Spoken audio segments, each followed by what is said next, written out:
Hello everyone, thanks for stopping by at the Wasabi Aquarium channel.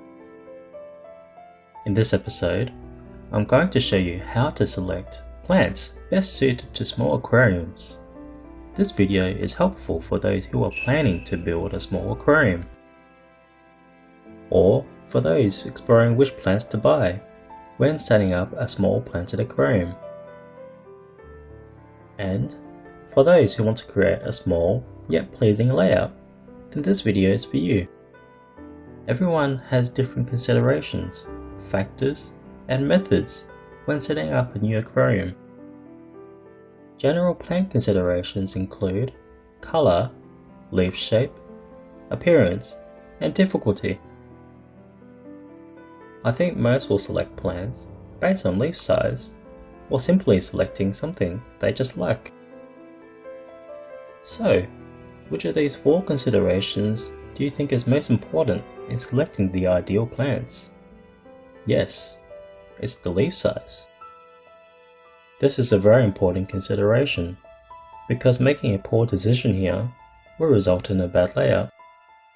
It's important to remember to factor in the size of your aquarium when selecting your plants. In the case of 120 cm aquarium or larger, these rules don't really apply. But why is that the case? This is due to the size of the aquarium giving you much more room for error, making them not so obvious. That means aquascaping will be much easier in these scenarios.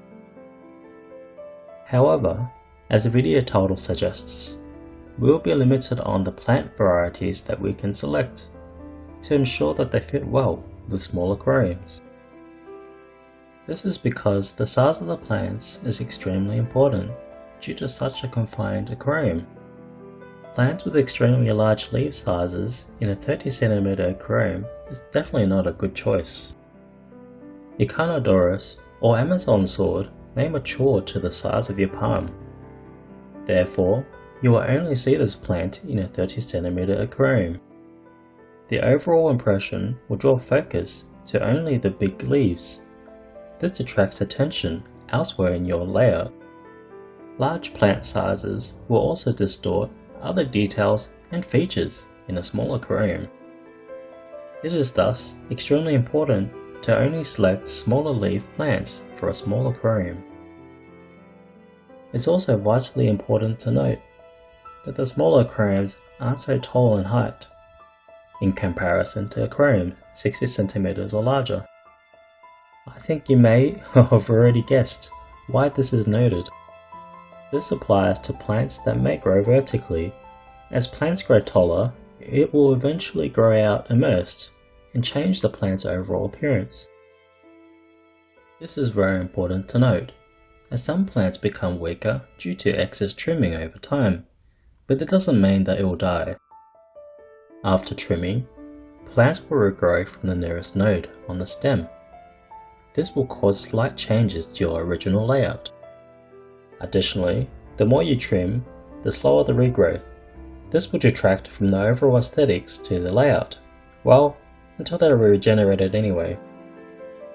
On the contrary to this, choosing plants that are resistant to trimming in a small aquarium will result in overgrowth.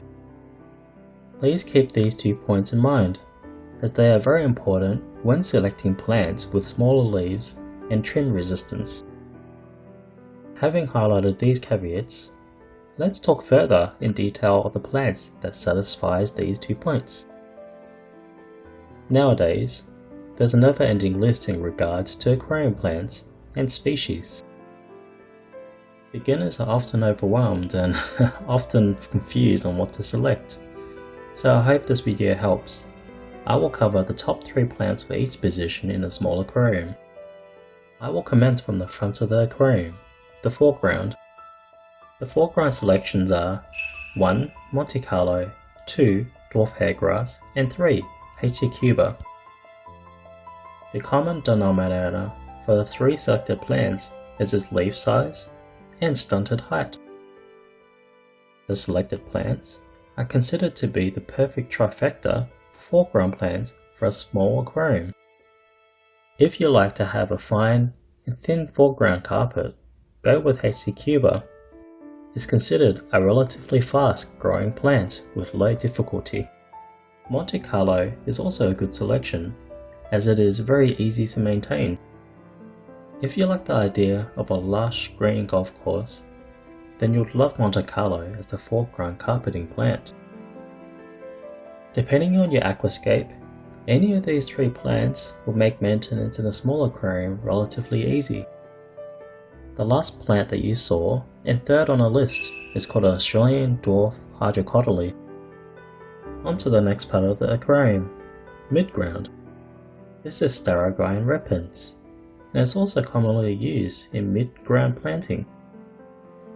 This plant tends to not grow upwards so much, so it's suitable for foreground planting. It will be a nice touch of detail in front of the driftwood or stones. A bonus, as it's a slow growing plant. Please keep in mind to make sure to plant them in shaded areas only, as strong lighting will encourage vertical growth. This plant here is called Australian Hydrocotyle Tripartita. It grows very fast and you will achieve a foreground carpet in no time. This is all thanks to its propagating traits and rapid growth. Having said that, please add liquid fertilizers to aid the plant's growth.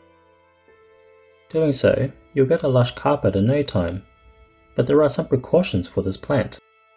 The rapid growth may become uncontrollable, so I think it's better to trim it so it does not spread into the unintended areas. Scrophulariaceae Sp Vietnam is also good for foreground planting. It's a pedunculated plant, and it's perfect for carpeting. However, the plant also grows a tad taller than the previous two. Despite this caveat, I think this plant still qualifies as a foreground plant.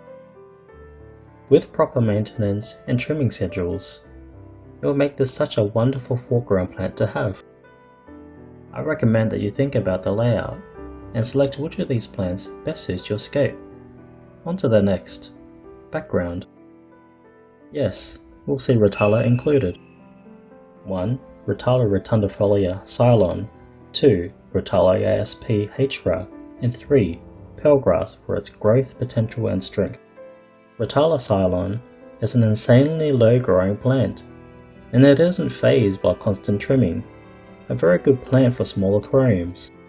The growth speed, however, is super fast, so it'll take a bit of extra elbow grease. If you don't like the sound of that, just avoid it. If trimming isn't your thing, you should avoid Rotala entirely. But I think it'll be nice to repeat the trimming to create bushes.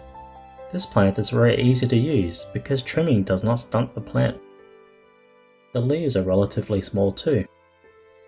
I personally think they will match any small aquarium and layout. However, the choice is ultimately yours. Next up is Rotala Sp or Rotala Vietnam. I thought I'll include a red plant in this list.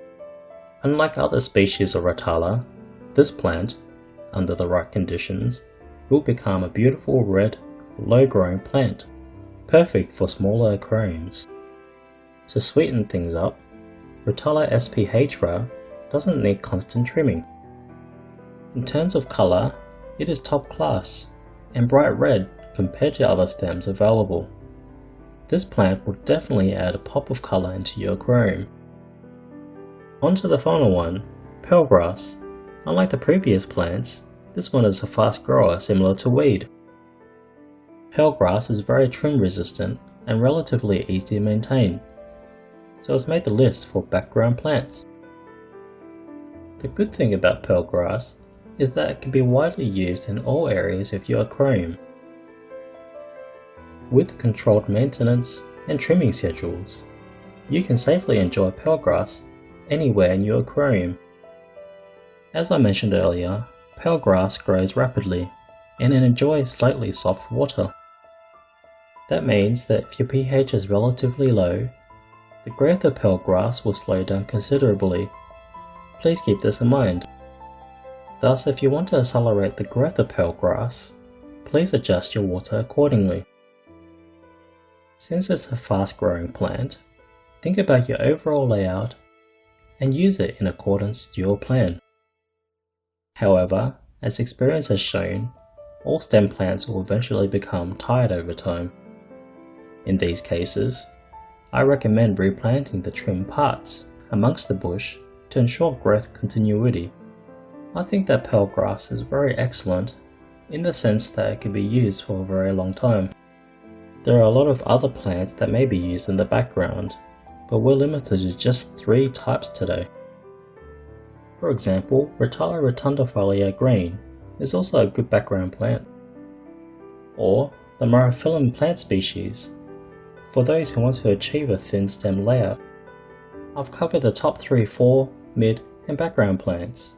A bonus group that I'd like to cover are epiphytes, such as Micranthemum trident, Bucephalandra and Anubias nana petite.